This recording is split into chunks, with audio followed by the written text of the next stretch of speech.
So, about 5 years ago, before I ever came to the Abbey, I was on a flight from Tel Aviv to Istanbul. I had been teaching in Israel, and I was on my way to Denmark to take up a new position as resident teacher in a Dharma center there. And on this first leg of the flight up to Istanbul, in Istanbul, I changed planes and got another one for Denmark. So this first leg of the flight, I was sitting on an aisle seat, and across the aisle from me was a young man who seemed interested in me because early on in the flight, he asked if I was a Buddhist nun, and I said yes. And then he asked, "Where is your monastery?" And I was a little startled because that's kind of an unusual question, especially complete strangers. And I said, "Well, I don't live in a monastery." And then he said, "Why not?" So again, like, but I didn't have the feeling he was being rude. I had the feeling he was sincere and respectful and just very curious. And so I said, "Well, I'm a teacher, and for one thing, there aren't many monasteries, and whatever monasteries there are usually kind of in remote places. And so I usually get invited to cities to teach the Dharma, or my teacher will ask me to go and teach the Dharma in cities." And then he said, "Well, I think if people want to learn Buddhism, they should go to the monasteries." And I said, "Well, that's kind of difficult for many people because they have jobs and they have families, and again, monasteries are far away, so it's not so easy for them to get there." So I was really kind of surprised by his probing questions. But then we just started talking about Buddhism, and he was very, very interested and asked lots of questions. So the conversation lasted the whole way to Istanbul, a couple of hours. But afterwards, the only part of the conversation that I really remember was that first one. I don't remember the rest of it, but that first one really stayed in my mind. And there could be various reasons for it. One is it was just so unusual to be asked such questions. But I think the main reason it stayed in my mind was because it touched something in me, something that had been kind of percolating for a while. Basically, where should I be? Because at that point in my life, well, to go back, like when I first got ordained in Nepal, for the next 10 years after that, I did mostly stay either in monastic communities or in Dharma centers where there were other monastics. So I was around monastics and also most of the time teachers, Tibetan lamas. And it was only after the first 10 years that I got sent to Dharma centers to teach, and much of the time I was on my own, no other monastics, and often no Tibetan teachers. And that continued for the next 30 years. So most of my experience as a nun has been not living in monastic communities, but mostly living on my own, and always doing Dharma things, either teaching or doing retreat or studying, but still having quite a bit of freedom and not being part of a community.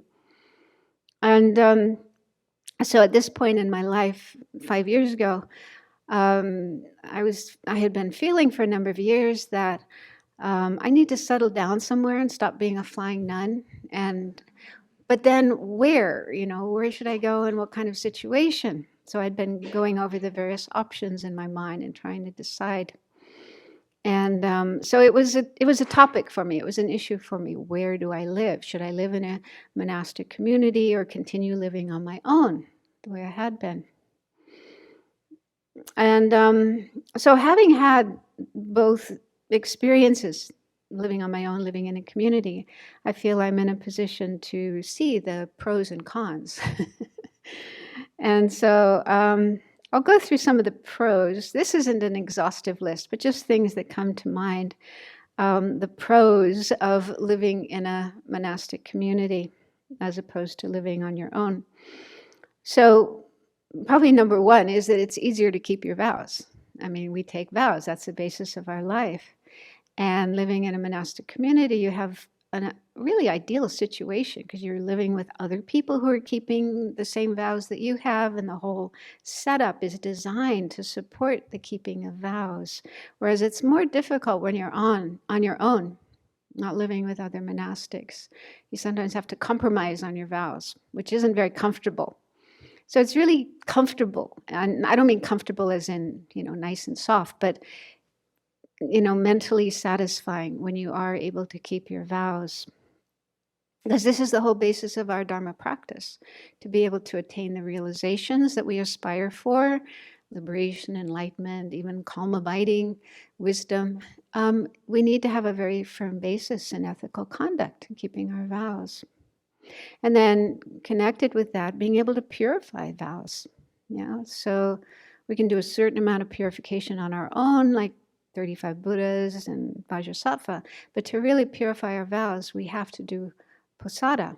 And to be able to do posada, the bi-monthly confession, there needs to be at least 4 fully ordained monastics living together and doing that practice together. So for years and years and years, I didn't have a chance to do that. But in a community, you do have the ability to do that. And the other 2 rites, the Varsa and the Pravarana. So these are rites specified in the Vinaya for monastics, that we have to do these rites. And so when you're on your own, not with at least 3 other fully ordained people, you cannot do them. So you don't really fulfill your monastic vows, your monastic life. Another pro is having opportunities to look at your mind and recognize the afflictions and work on your afflictions. Of course, you can do that anywhere. You can do that living in the world, living in a lay community, and so on. But I find it's more powerful in a monastic community because you're surrounded by people who are trying to do that.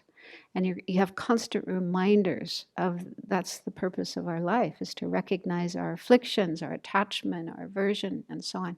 And they're much more obvious when you are living in this kind of situation. When you're living in the world, maybe because when you're out in the ordinary world, most people are just acting out their afflictions, getting completely caught up in them and acting them out. And that's normal. And so maybe you feel less pressure to work on them rather than just acting them out. It's easy to kind of slip up and just, oh, well, I can do this, it's okay. So it's more powerful to recognize and work on afflictions in a monastic community, because it's just so obvious. When you get angry and annoyed and then speak in an angry way, it's like, oh, well, this is really inappropriate here. And so it's just more impetus to work on that.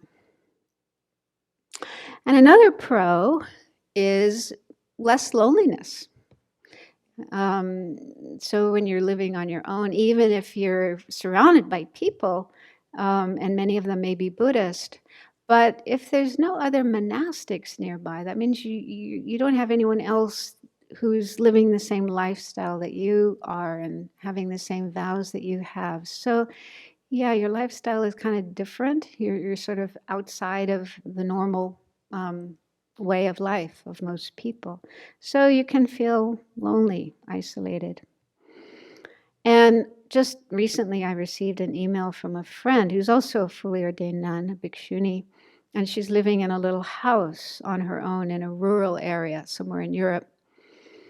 And she's kind of in semi-retreat most of the time, but recently she wrote to me and she said she thinks her mind is getting a bit strange, being by herself all the time. And because there's nobody around her who's a Buddhist and who really understands what she's doing. So she really feels outside of society and she doesn't have anybody she can really connect with. So she's thinking that maybe a few months of the year, instead of always being alone, a few months of the year, she'll go to a place where she can be with Dharma people, but they're lay people, they're not monastic people. But that just shows that, yeah, living on your own, that loneliness can be difficult, whereas living in a community, although sometimes you may feel like you want to be alone, but at least you have, well, here you have the forest, you can go and stay in the forest for a while, but And I really appreciated that last year, especially during the pandemic, and hearing all the stories about people feeling so lonely because they were locked up in their apartments and they couldn't go out and be with their friends and so on.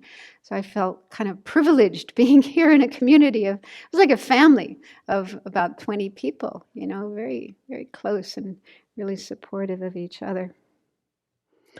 So anyway, those are some of the pros that I see of monastic life as opposed to living on your own. Of course, living on your own, you've got freedom. You can do what you want. You can make your own schedule.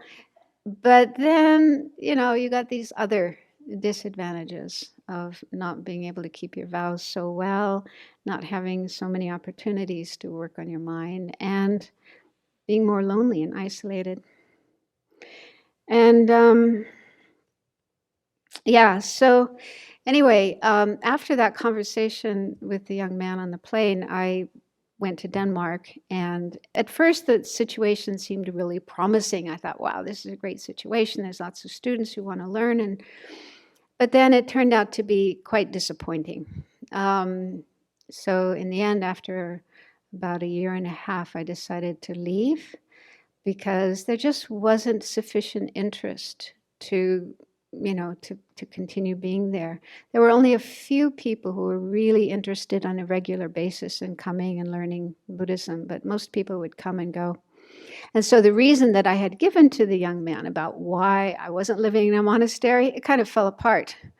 Yeah, because there just wasn't the interest from people to want to come and learn the Dharma. So I thought there's no point in me staying here. And I suggested to the center that instead of having a full-time teacher, they just invite people a few times a year, teachers to come and teach for a while and then go. Because, yeah, people living in a city like that, they're so busy with other things. And yeah, to do really in-depth Dharma study and practice is only for a few people. So anyway, I left and then decided to come here to check out Sravasti Abbey. And then the story goes from there. So yeah, I did find that this situation, this community, because even a monastic community isn't necessarily an ideal situation if the people living in the community are not getting along with each other or not working together, supporting each other. It can still be not such a healthy, ideal situation. But I felt this situation here is really good. So I decided to stick it out. And I sometimes wonder if that young man on the plane may have been a manifestation of a Buddha or a Bodhisattva kind of prodding me. You got to think about this. What are you doing with your life? Yeah. So anyway, thank you.